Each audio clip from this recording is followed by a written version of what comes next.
nobody gets you ready for Utah football more than the KSL Sports Zone. Ready? The Utes get set for another huge Big 12 game as they square off against Cincinnati. Your home for the best coverage of Utah football is right here on 97.5, the KSL Sports Zone.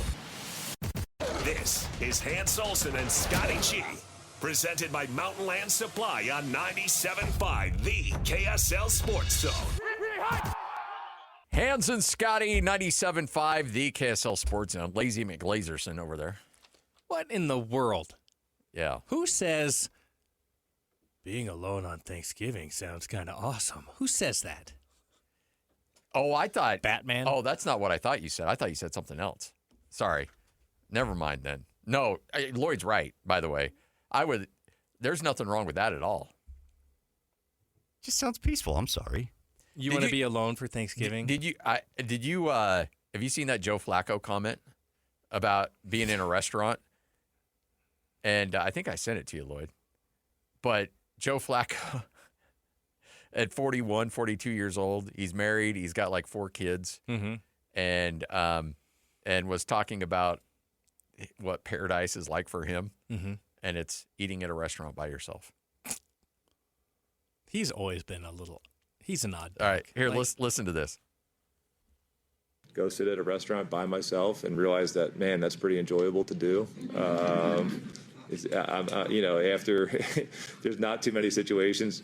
I tell people all the time. I mean, I used to see guys sitting at a bar by themselves, or just sitting by themselves eating and grabbing a little meal, and I'm like, man, I feel so bad for that guy. Like, you almost want to go join him. And now I realize, like, that dude was in heaven. The heck is wrong with him? It just confirms all of my feelings about Joe Flacco. Hans, you want to weigh in on this? Overrated quarterback. There are great alone times. Yes. Yeah. There's certain meals that you just don't want to hear somebody else's take on it. Like, why did you order the mac and cheese with the ribs? That looks good. You want some of mine? No. No. Well, I thought that we would just share the fajitas, and you're like, I would like to order and be alone and have my plate in my corner, and I want to be alone. So it sure sounds like there's a lot of people that are on my side. Yeah. Frank. Well, there's a lot of people who could tune into the My Therapy app. To Frank's point, Frank is a social eater. He does like to have social gatherings, and you are a fun food eater. In Italy, there's a saying. When you're here, your family. There's been very few That's times. the OG. Yeah, I know. There's been very few times when I actually felt like I should walk out of the studio. That was one. We are in the same room right now. I'd high five you, Scotty. That was awesome. That's such good food. You don't even know how. That's quality Italian right there. Demeaning. Never ending possible right now. The breadsticks and the salad. Original recipe on their Alfredo. Can I get some of that Alfredo? Keep it coming with the Parmesan. Can of Simonize. All right. Utah, Cincinnati. Does it feel like it's a must-win game for the Utes, Frank? Do they have to win this game after that momentum over Colorado? We'd like to apologize for the way this segment started. Yeah, sorry, Frank.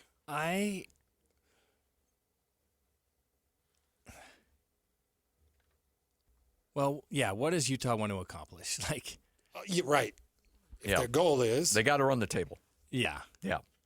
I think it's every week is a must-win game. Yeah, I hope that's how they approach it. I think their playoffs started last week against Colorado. Yeah, no doubt. And I think there's lots of things that Coach Whittingham would like to accomplish in this year. One is to put some of the question marks about some of the decisions that he made in the offseason and how that's playing out, and people jumping on and off the bandwagon. So, yeah, I think this is a must-win game. I think there's a lot in ways you could say that. I think that going back to the rivalry game, we classified that BYU game as a must-win for Utah. And I think that might have been a misclassification, because I think that the word must-win emphasizes what your ultimate goal is. And if your ultimate goal is a Big 12 championship, this is a must-win. Yeah. If you have 3 losses, including Cincinnati, BYU, and Texas Tech, you're completely out of the conversation. You're gone. You're only it's pretty thin to be in it right now. Yeah. The only thing you can control is the next game ahead of you. Yes. Yeah. So the term must win for me signifies what an ultimate goal is, and yet you're done. This would crush every thought and hope and dream and expectation that you might have had for a season. It's officially crushed with 3 conference losses and mathematically all but eliminated from the Big 12 championship race. And the other problem is if they lose this game, and at that point they would be sitting, 3-3? 3-3 in conference play. They'd be 3-3 with at Baylor, Kansas State, at Kansas. Now you're looking at the potential of having another conference losing season. Yeah. Ooh. Because you lose this game and you may swirl. Yeah. That team might get fractured. Because then you're not worried about the 53-7 whooping you put on Colorado. You're worried about the 24-21 loss, the 34-10 loss to Texas Tech, and the loss you took on game day to Cincinnati. I think you would spiral. After a Big 12 or a big noon loss and a game day loss.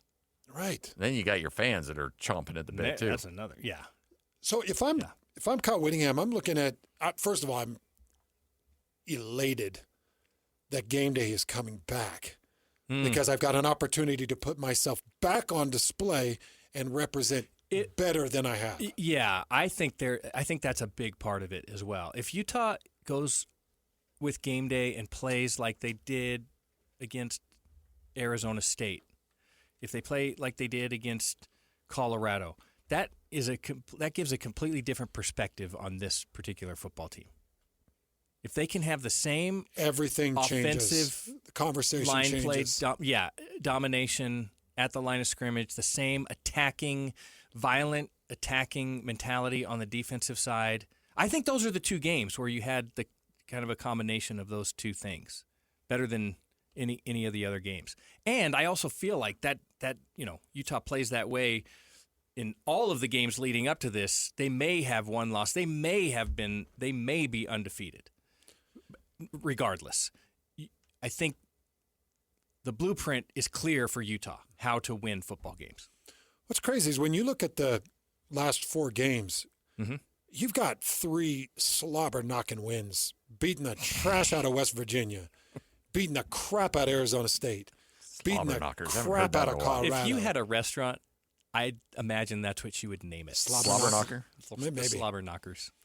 But then you've got that crazy rivalry game that always sits with a crazy number and a crazy outcome, and BYU gets the win 24-21. I look at the 3 games outside of the rivalry game more as, all right, that's the Big 12 conference Utes. Because I think the rivalry game is always just a toss-up. It's a mix and match. And in that game, it was a turnover battle. I have 2 questions about that game. In a future matchup, could you call that game? If we said, hey, Utah and BYU are playing next week, could you call that game? Meaning, could you have a definitive answer on the outcome? No. Right. The second question is, was the officiating really that terrible? Yeah. Frank, I know you're doing that just to needle people. I know you are. Frank's mad at us, and he's taking it out on you, the listener. I mean, but honestly, don't you think that people probably got called into the office? Got a little hand slapping. It seemed like it was a pretty well officiated game. I mean, for the most I know part. winners always say that. Hey, here's the other thing. If you beat Cincinnati, your remaining 3 teams, like you said, it's a very winnable schedule. Yeah, it is. Hey, BYU's going through murderer's row. Utah, after Cincinnati, has put that stretch behind them. Right. And now they can feast on with Texas Tech, ASU, BYU, and Cincinnati. Cincinnati's the last. That's why this game is so critical. It is. It's just, this feels like your the Mount Everest of your season, because everything could be downhill after this. Yeah. I wish this was a 1:30 kick instead of an 8:15. I wish this was a 1:30 so that everybody would be watching. Actually, I wish it was 11. I like those games that come out of the game day at game day that roll right into the game. At 10. I do Is it like 10 a.m.? Yeah. I do like Utah at night though. They usually when it's those night games. The one big question we haven't really talked about today is what's the uniform combination this week? Do we know that? I'm No, sure. but we do know that the helmets are the hand paint. That's this week. Yep. Is it homecoming?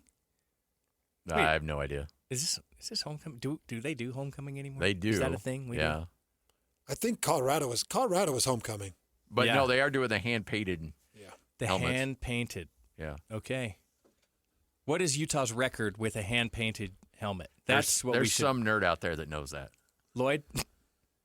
Lloyd's not that nerdy. No. He wants to be alone on Thanksgiving. I mean, there's We all want That to be a doesn't little make bit. me a nerd, That's Frank. a pretty good And he indication. doesn't want to. He just thinks the idea of it might be somewhat. Yeah, I don't want to. I love my family. Yeah. But it sounds Same. pleasant. Same. Yeah. Did you hear how he answered? Yeah. No, Look, I don't want to look, be. Honestly, alone. I always thought that'd be good. And then I was stuck calling a basketball tournament in South Dakota on Thanksgiving Day. And I had Buffalo Wild Wings DoorDash to my room. And it was one of the most miserable experiences of my life. So, you think it's a good idea, and then you go through it, you're like, this sucks. It's a terrible idea. Yeah. That's no good. Yeah.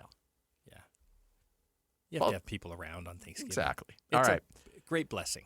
All right. So when you look at this Utah team, you look at game day, and I got to imagine you have to look at, okay, what has gone on that has caused us problems in some of these games? Is it just the fact that we're playing really good teams?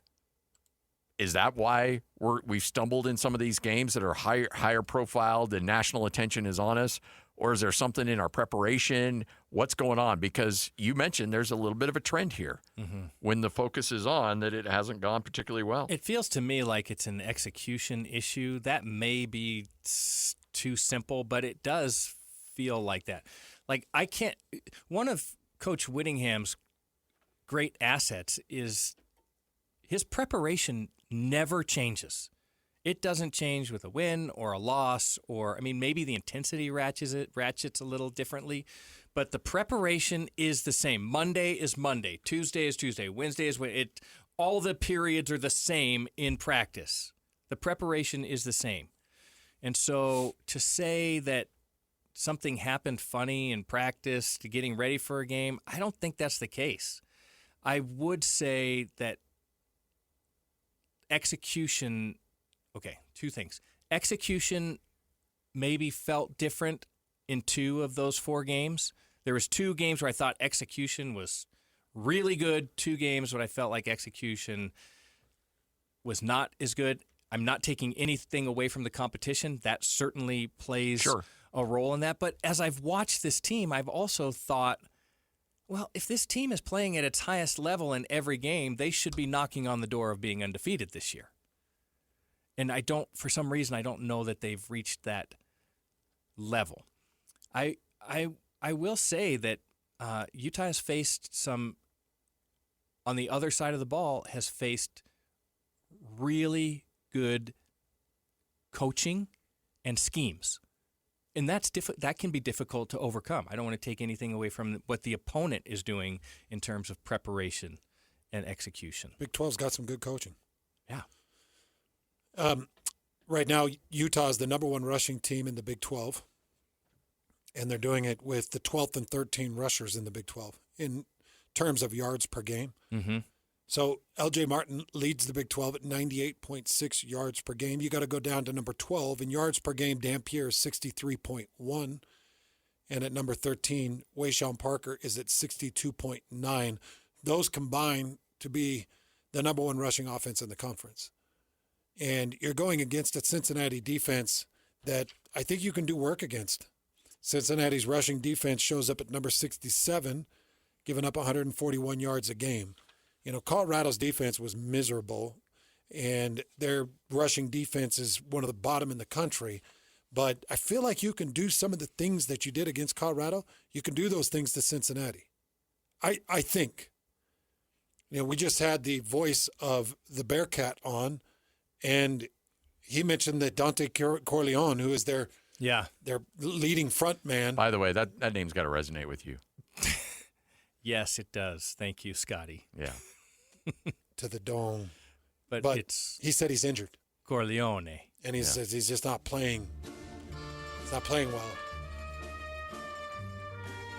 Take this one to the mattress. I want you to take Luca. I want you to make him sleep with the fishes. That's pretty good. Put a horse's head in his bed. Oh! Oh! Yeah, that was an ugly scene. Yeah, not okay.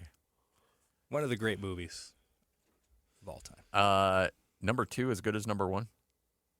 It's the one where you say that the sequel might be as good, if not better than the first. Yeah, here's what we can definitively say. Number 3 should have never been made. Should have never seen the light of day. It's like Indiana Jones 4. Wow. Doesn't exist. Wow. Yeah. Terrible. Yeah. Yeah. Number 2, I think, slightly better than number 1. Yeah. Yeah, one of the very few. You're right.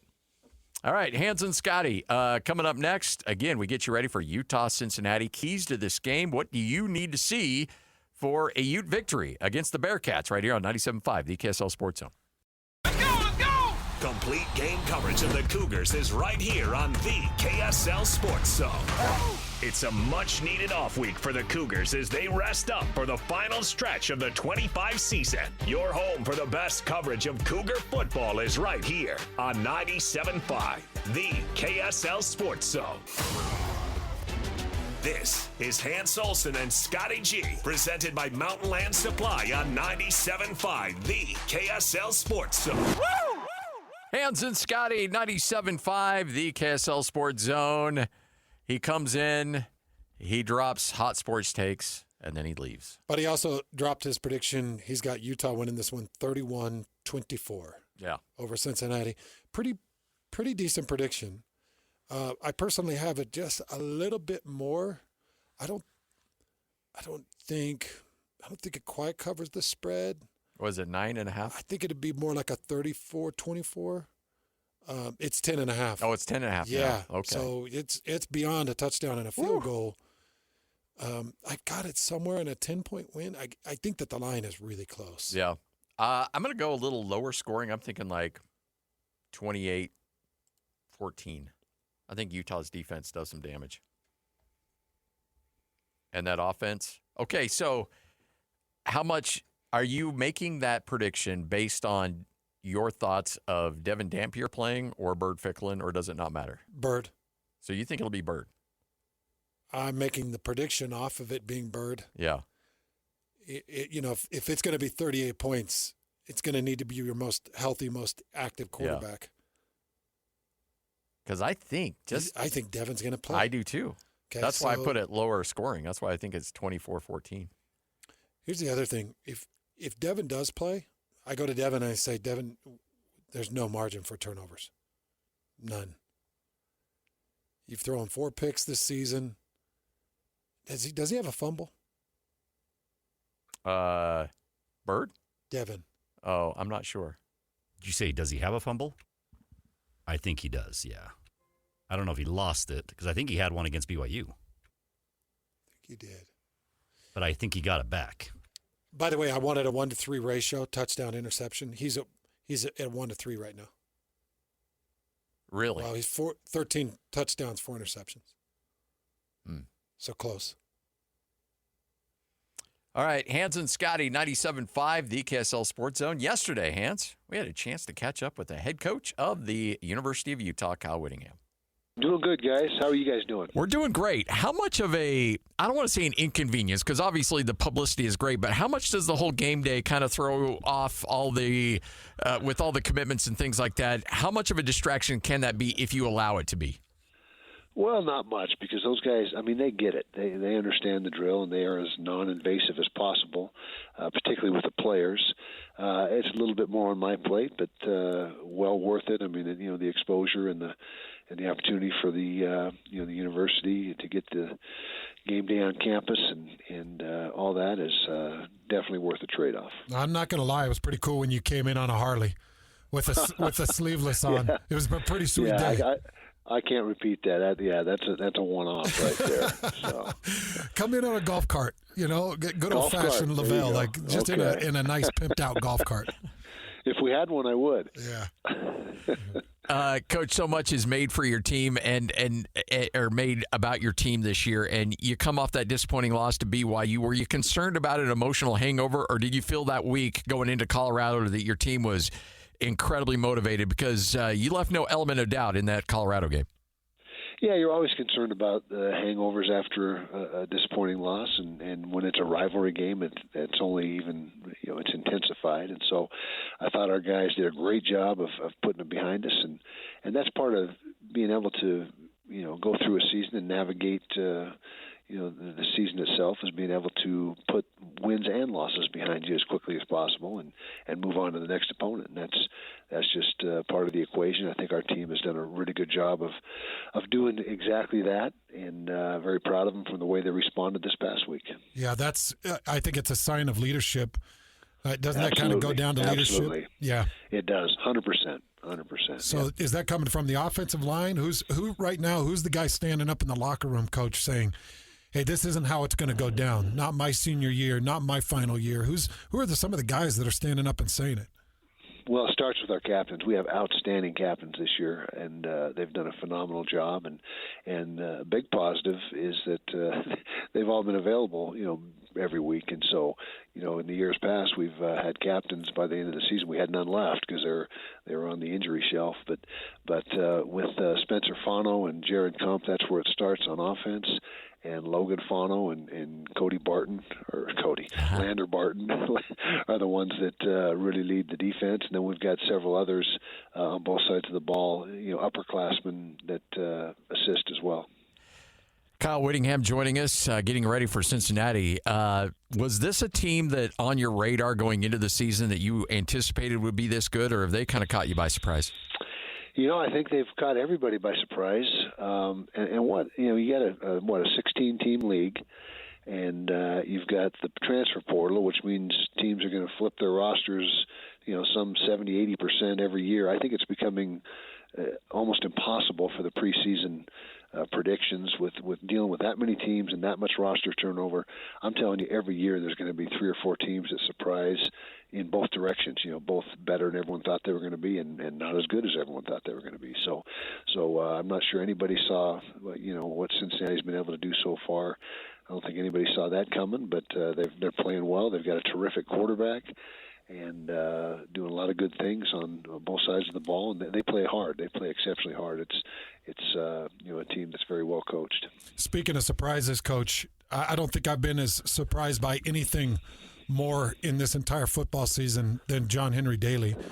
I got to imagine there's dudes that come into your program that just light the world on fire, and you're probably looking at them like, well, where did you come from? Or maybe you knew it was going to happen, but how much of this has been a surprise to you? Just his production, his physicality, and his uniqueness as a defensive end.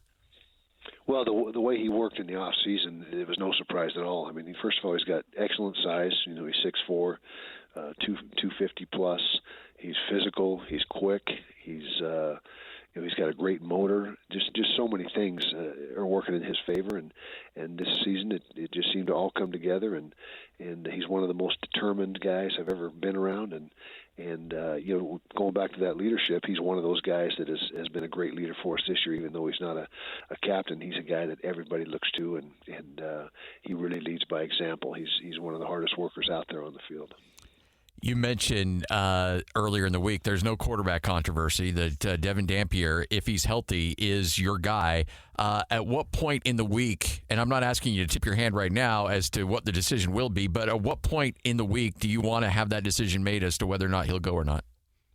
Well, ideally by Thursday ideally at the beginning of the week on Monday, but I think by Thursday we should know what the situation is. Now, last week we did not. It was all the way up until game time, and Devin didn't he just didn't feel like he had what he needed mobility-wise after warming up to get it done for us. He said, "Hey, I'm there in an emergency situation if you need me," but he was not feeling ready to roll, and so Bird fortunately had got all the number one reps all week long in practice, and so that was a positive there. But if we can know by tomorrow's practice, which I think we will, I'm pretty confident of that. Well, I think Bird pretty much showed us that he's no slouch, Coach. Like he can get it done on every facet. I'm sure his agent's phone was ringing off the hook after that game. So that's another concern now. Is you get these guys that perform well, and then all of a sudden people are trying to poach your guys. I mean that's the world we live in right now.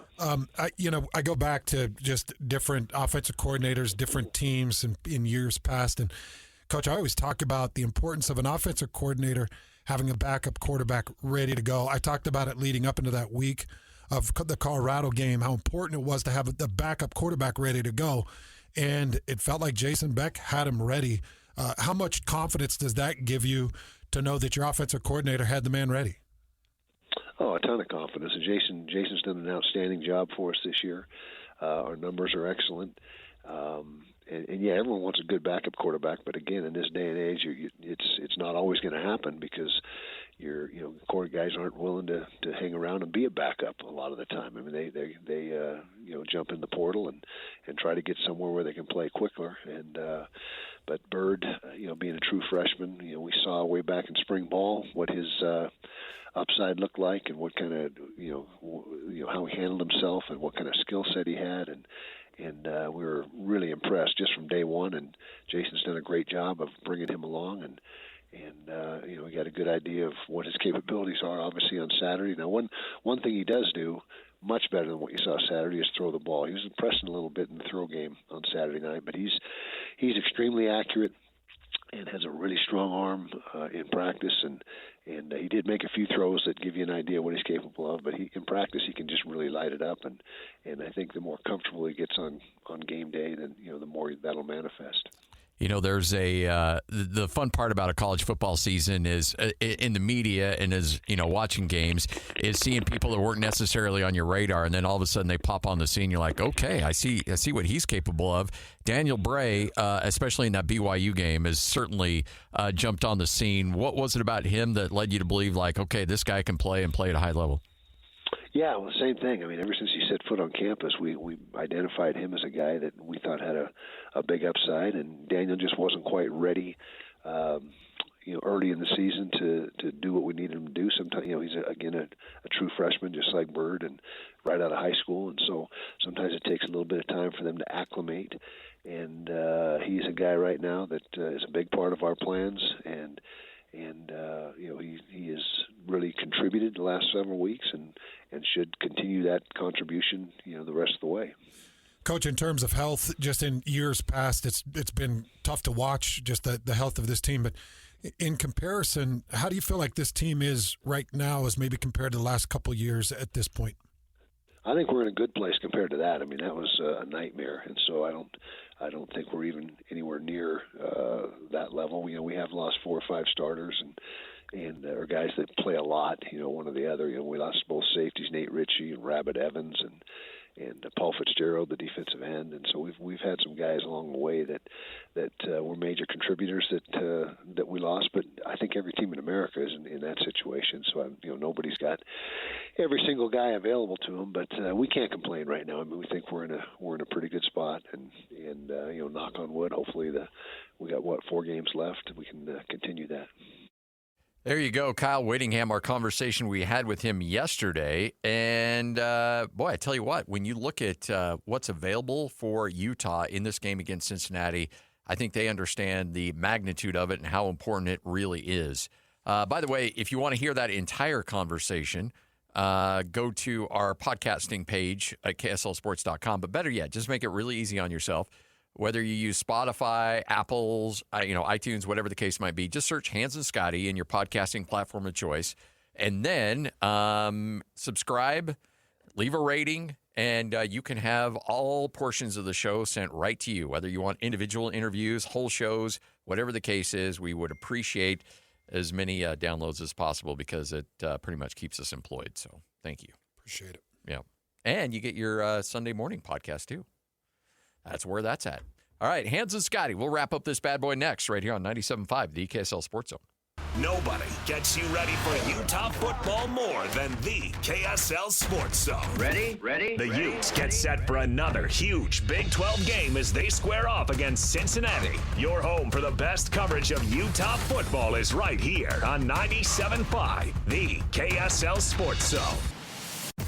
This is Hans Olsen and Scotty G. Presented by Mountain Land Supply on 97.5, the KSL Sports Zone. Hans and Scotty, 97.5, the KSL Sports Zone, wrapping up another edition of the show. Big thanks to Frank Dolce for hanging out with us. And we know that the show sucks once he leaves, but we try. You're going to have to deal with it. Yeah. But, yeah, Frank, every other Thursday, Frank has obligations. He's a mover and a shaker. So you suffer because of it. Because Frank's got obligations. And I don't know if there's anybody out there that I love more than Frankie. Okay, a couple things. You want to get in a couple of these things? Yeah, let's do it. All right. So these are Utah's Big 12 leaders, top 5 leaders, or some of the leaders that they've got. So John Henry Daly leads in TFLs and sacks, 13.5 TFLs and 8 sacks. Sorry, 10.5 sacks. Yeah, double digits. Jackson Benny is number 2 in the Big 12 in interceptions with 3 interceptions. Ryan Davis is number 2 in the Big 12 in receptions at 48. So number 2 at 48. I talked about where Dampier and Wayshawn Parker check in rushing per game, number 12 and number 13, and they combine for the number 1 rushing offense in the Big 12. But you got to go all the way down to number 13 to find Devin Dampier in his passing game, 196.4 yards per game for Devin Dampier. So kind of low in the passing game, but big in the defensive game, big in the room. You know, as far as PBUs and great lockdown defense, Smith Snowden leads in almost every category. So you've got great defenders. You've got a great team. You know, the ultimate shame of this would be the same as the shame of last year, to have a great team go down the way that last year or even the year before went down. Yeah. Yep. Can't have it. Because you've got too much personnel. You've got too much riding on this team. You've got too many good numbers. 1, 2, 3, 4, 5, 6, 7, 8, 9, 10, 11, 12. They lead in 13 of the major statistical categories. 13 out of 15, 16, 17, 18. They lead 13 out of 19. They lead in the top 25 in those categories. Can we mention how special Jackson Benny has been? Yeah, he's Dude awesome. has a pick 6, a blocked field goal, and a blocked punt. Yeah. Yeah, he's awesome. And you know, another guy that you mentioned in there as well is Ryan Davis. Yeah. And you know, in a year where the passing attack hasn't been great for Utah, he's been money. He's been right on point. And I hope that Merriweather's back for this game. We'll see how his injury situation comes along. But when we asked Kyle Whittingham, in comparison, Kyle, this year to last year with injuries, they said much better this year. Much better. Much better. What they've dealt with the last 2 years before this year was just ridiculous. But wouldn't it be an undeniable heartbreaker to see this Utah roster fall in this game, have 3 losses, and start to they spiral at that point. Everybody's self-doubt. Everybody's finger-pointing, blaming. Everybody's questioning, hires. And it just, I don't even want to deal with it. I don't want to deal with the outcome of it. Yeah, you win this game, and Utah may very well run the table. You lose this game, and you may be looking at a 7-5 year. Win this game and put it. Yep. Win this game and put it to chance. Yep. Win this game, put it to chance, and show that Baylor and your next 3 opponents, it's going to be a long day for you because we've found our resolve. The Texas Tech game, we had an unhealthy quarterback. The BYU game, it's a rivalry game, always unpredictable. Never know which way it's going to go. They showed up, balled out. Outside of that, we know who we are. We know who we are with the numbers. We know who we are with the quarterbacks. We're a defensive staple, and we're going to be aggressive. Mm-hmm. So I just feel like it's all on it. It just feels like this is the precipice of the season right here. Right here. And if you could beat Cincinnati, man, that is a huge story to send to everybody. Cincinnati is on a 7-game winning streak. Yeah, they're on a heater for sure. Lost their opener to Nebraska and have not lost since, and lost their opener to Nebraska by 3 points or something. Yeah, win this game. It's a big statement. The eyes of college football are on you with game day. You win this game, and let's just say you win it convincingly, like the 10-point spread that you and I think it'll be. You win that game by 2 scores, then things have righted. The ship has been righted at Utah for sure. All right, 2:59, wrapping up another edition of the show. Tomorrow, remember, you'll hear from Alema Harrington, Ron McBride. It'll be a Football Friday. We'll be down at Tim Daly Mazda Southtown. Jake and the crew ready to help you out. Make sure to stop by. We'll have some donuts for you. We'll have some great car deals available for you as well. It's all there at Tim Daly Mazda Southtown. Coming up on tomorrow's show, 97.5, the KSL Sports Zone.